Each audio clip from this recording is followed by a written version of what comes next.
Deliver, papakita ko naman po sa inyo kung paano ang pagtanggal ng rocker arm. Napaka basic lang po para hindi nyo pagparpukpukin, kasi pag parpukpuk nyo pwedeng mabasag itong rocker arm, itong cylinder head. Kumuha lang po kayo ng ganito na flat bar or angle bar, butasan nyo lang po dito. At kumuha po kayo ng mabang millimeter, 12 mm, lalagay nyo po dito. Ito ang gagawin natin puller. Pinopuller kasi po ito. Ganito lang po siya, mga ka-deliver.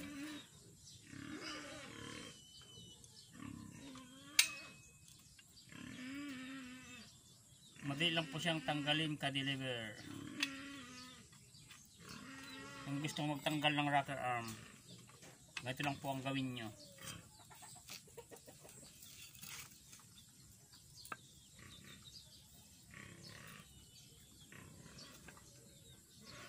Huwag nyo pong pukpukin, kasi pag pinukpok nyo po, mababasag ang cylinder head.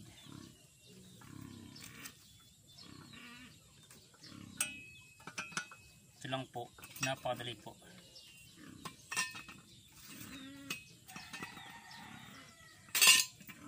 Okay na po siya.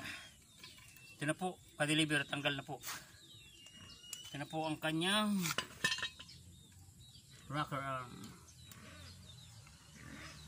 Ka-deliver.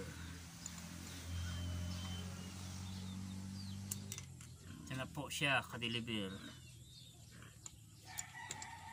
Ganun lang po siya, ka-deliver, rocker arm, ang pagtanggal. Like and share na lang po. YouTube channel, ka-deliver vlog. Salamat po.